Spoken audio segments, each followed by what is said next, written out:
I'm Debbie Godfrey. Welcome to the Positive Parenting Pep Talks podcast. The chapter today from Dreikur's book is about retaliation. And in this, Dreikur talks about retaliation as either punishing or rewarding. Both the punishing and the rewarding system are going to be detrimental in our child rearing. And it's funny because we've taught this for a long time, and Dreikur talks about how in the culture, and he's writing this in 1948, how children's power has come to equal the parents' power. And I always think of that as happening in the 50s and 60s, where, prior to, in that era, in the 50s and 60s, that wives were subservient to husbands and kids were subservient to their parents, and minorities had no rights. And then it was all the movement of the 50s and 60s that caused the equality of children to be such that now what we see is kids talking back to their parents, and most of us say, I would have never talked that way to my parents. And so it's really interesting to me that he even had a sense of this back in the late 40s. But one of the points that he makes that I think is really good is that kids who are disciplined using punishment and rewards aren't really becoming responsible. They're learning to avoid our consequences, and it also causes them to retaliate on their own because of this sense of equality that they have. That when we use a punish and reward system, well, they're going to use it right back at us, and that's part of the problem of this, and why this method of retaliation or punishment and rewards is not really effective, even if you're consistent in applying them.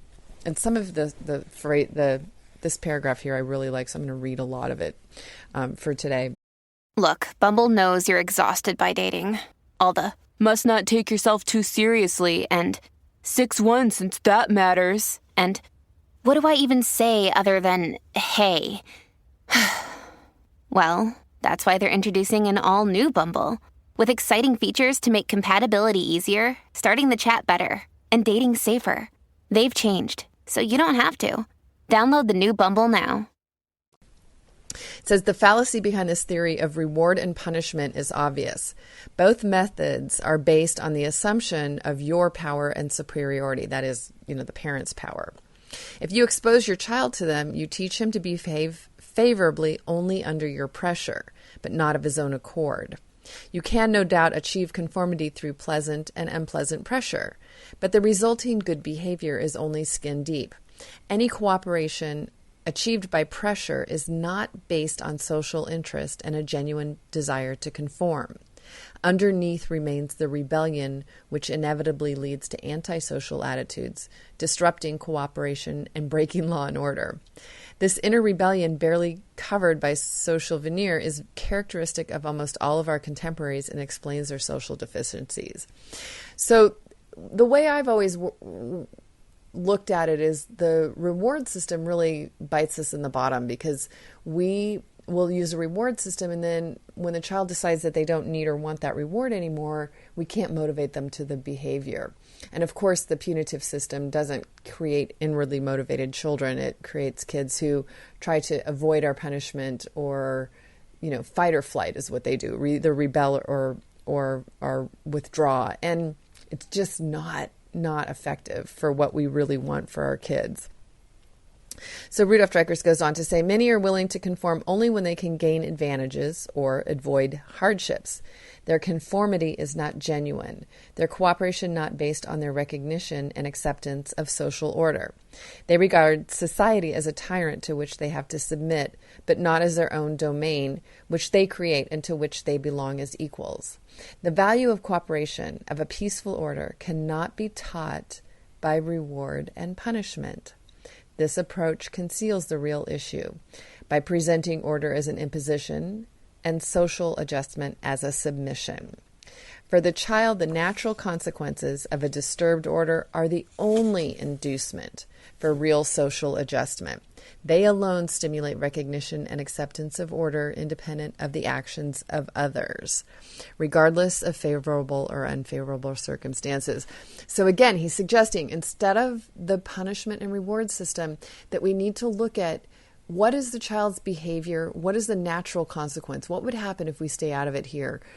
How can we help them learn by how the world works? How can we help them figure out, how to behave appropriately because it's the right thing to do rather than that we're imposing it on them? So remember, watch out for rewards and punishment. They might work in the short term, but in the long term, they're not really that helpful. Look at using natural consequences. Have a great day. Happy parenting. Thank you so much for joining me here at the Positive Parenting Pep Talks podcast. I assume you're here because you're getting something out of these daily pep talks. And wouldn't it be great if more parents could hear more about these ideas for their children? And you can help me in a great way by liking the episodes, by sharing them on your social media, and especially by providing a review on your platform of choice. So if you could do me a huge favor and do that, it would really help get this out to many, many, many more parents. And we can all help our children feel more seen, heard, and understood, which is my life's work, is to make sure that all children feel loved and appreciated and that we can discipline them without breaking their spirit. So I hope that you've enjoyed these podcasts and will continue to enjoy them. And I really appreciate any support you can give me here at Positive Parenting Pep Talks. Thank you so much. Have a great day and happy parenting.